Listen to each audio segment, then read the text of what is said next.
ka-ideas, so yan, gumawa tayo ng kulay gold na pintura. Bali, ang gamit natin is itong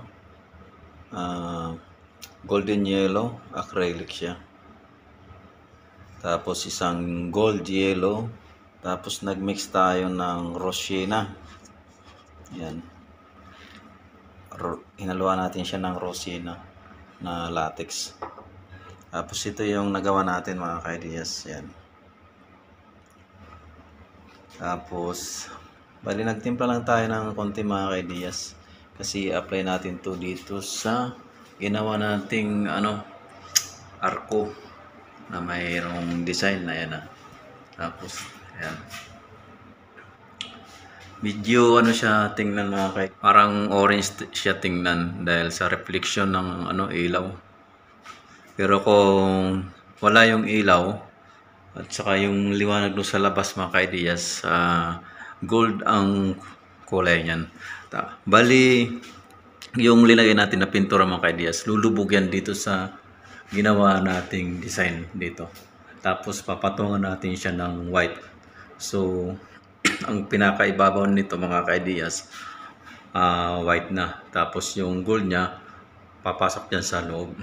So, samahan nyo ako sa pagpipintura dito mga ka-ideas. Makikita nyo yung outcome niya. So, ayan. Kahit sa nating kunan talagang orange. Parang orange siya. Pag pinatay natin ang ilaw, patay natin.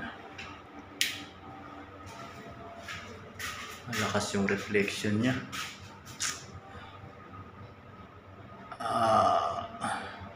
Pero kulang pa yung pagka light sa gold mga ka-ideas. Ayan. Pero yung actual na kulay niya mga ka-ideas, ito. May pagka light pa siya na gold. Yan. Hindi ko siya tinapakan para hindi naman magiging rosy ng kulay niya. Bali, nagmix tayo ng yellow, golden yellow, tapos golden yellow din na may pagka-orange to. Acrylic ang gamit natin. Ito golden yellow din ito mga ka-ideas, pero medyo light siya. Tapos nagmix tayo ng So yan, samahan niyo ako sa ginagawa natin. Bali, bigyan ko kayo ng update dito mga ka-ideas sa paggawa natin. So, let's just samahan niyo ako mga ka-ideas sa pagpipin. Bali, tatapusin natin ito ngayon dahil mabilis lang naman ito mag-dry mga ka-ideas. Dahil acrylic siya. Tapos latex.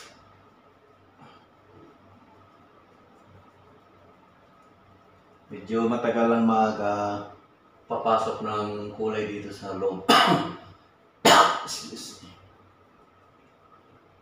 Dahil medyo malalalim yung ibang butas.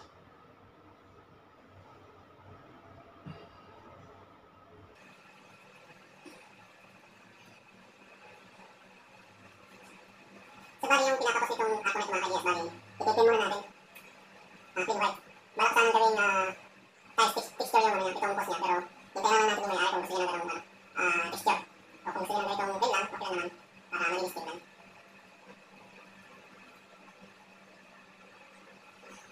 Medyo mahirap lang magpaano mga ka-ideas na itong pintura sa loob. Dahil itong butas medyo may pagkamalalim siya. Pero pagtsagaan natin. Ito lang naman mga ka-ideas ang gagawin natin na design.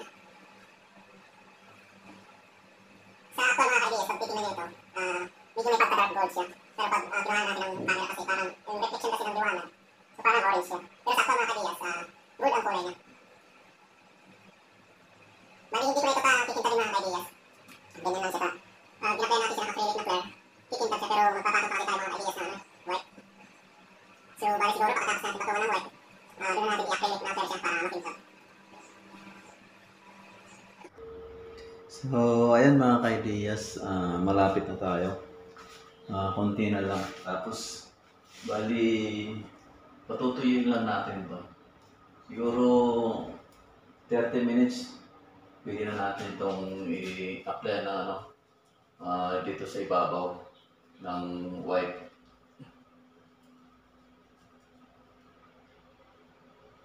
Medyo ano lang mga kaidiyas kasi ano, rough siya. Kailangan siksikan mo talaga yung mga bawat sulok nitong design niya para pumasok talaga yung pintura natin na kulay gold. Pero konti na lang. Tapos na tayo.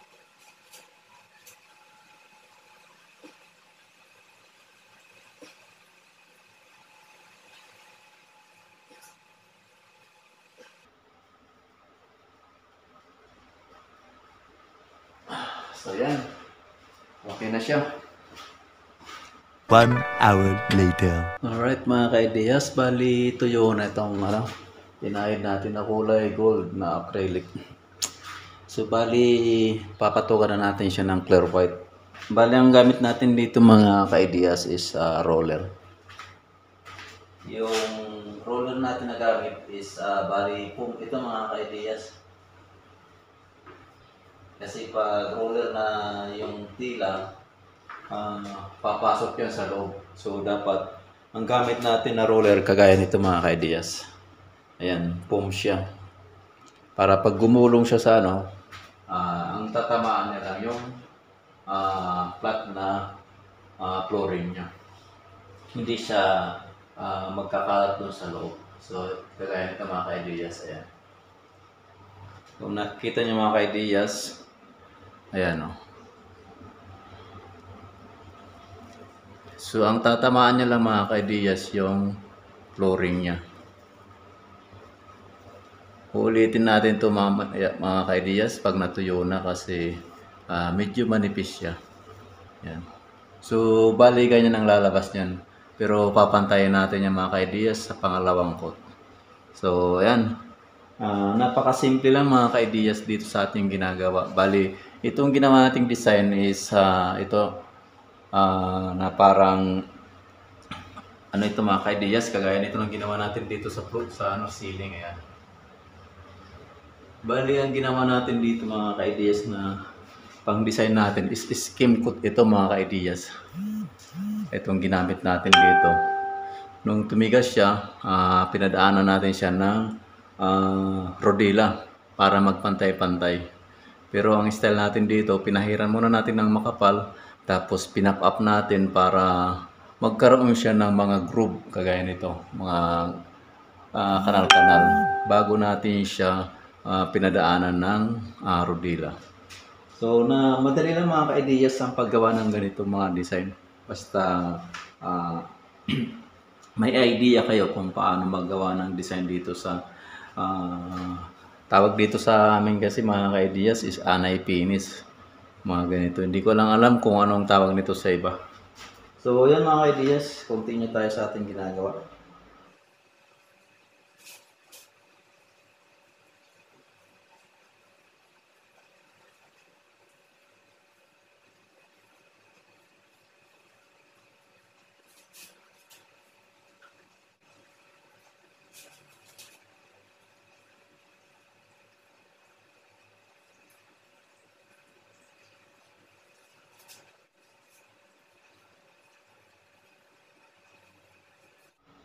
Ibabras na lang natin mga ka-ideas dito sa kabila ay sa pinakasulok dahil di kayang tamaan ng roller.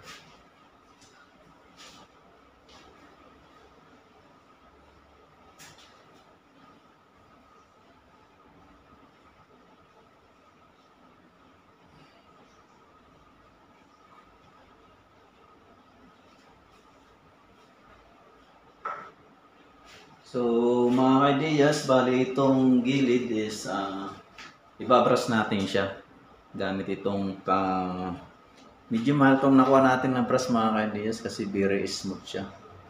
Maganda siya pang finish. Ito ang kinuha natin dahil mahilig tayo mag-art. Magagamit din natin to sa pag-art natin. Mahilig tayo sa painting, mga drawing. Tapos itong ginawa natin dito na wood texture dito sa drop, bali tayo rin ang gumawa dyan. Pero ang gamit ko dyan mga ka-ideas is tila lang, basahan. Bali, latex yan mga kaidiyas kasi pag ang gagamitin natin dyan sa pag haspe na ano, sa mga ganyang design, gagamit tayo ng enamel. Hindi pwede kasi gumagalaw. So dapat ang ginagamit yan mga kaidiyas sa ganyang ano, style ng mga haspe, ginagamitan natin ng latex yan. Pwede rin mga kaidiyas sa pangkahoy, mag wood stain. Pero medyo matagal yun. Kaya pag dito sa mga ganitong style mga kaidiyas, sa mga drop dahil mataas naman, hindi abutin ng ano, hindi basta-basta magagalaw. Pwede na yung latex mga kaidiyas. Kagaya ng ginawa natin. Basta hindi siya prone sa mga tao na kung halimbawa gagawa ng magkukuskus o punas-punas o masagi-sagi, pwede na yung mga latex mga kaidiyas. Pero pag yung prone sa tao na talagang daanan, kailangan natin i-daanin sa proseso na wood stain ang gagamitin natin para matibay yung kapit ng pintura niya. So ayan mga kaidiyas, magano tayo, ibabrush natin tong, ayan, yung mga gilid kasi makalat siya. So ibabrush natin yan para malinis tingnan. So tara, samahan niyo ako mga kaidiyas.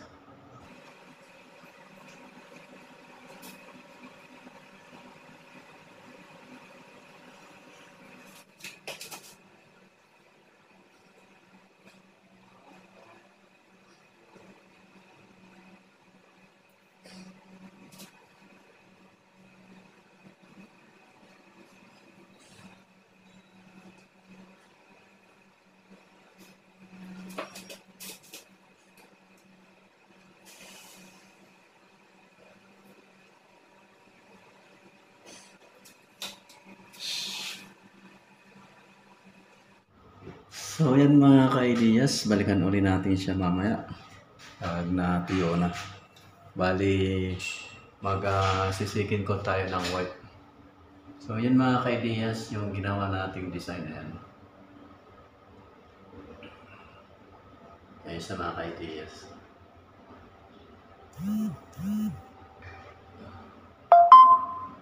Bali yung sa ilalim yan, ililihan natin yan kasi may mga na-stock dyan na ano, tawag dyan, pintura tumigas. So, lilihain natin tapos saka natin i-finish yan mga ideas. So, yan mga ideas. Tapos dito sa kabila, ayan. Ayan siya mga ideas.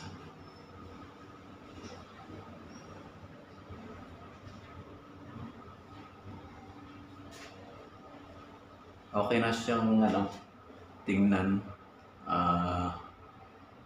Okay naman yung outcome niya mga kaidiyas.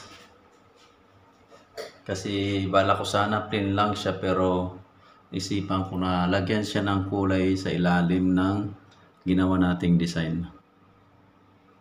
So mamaya uli magtatapkot tayo dyan para sa finish.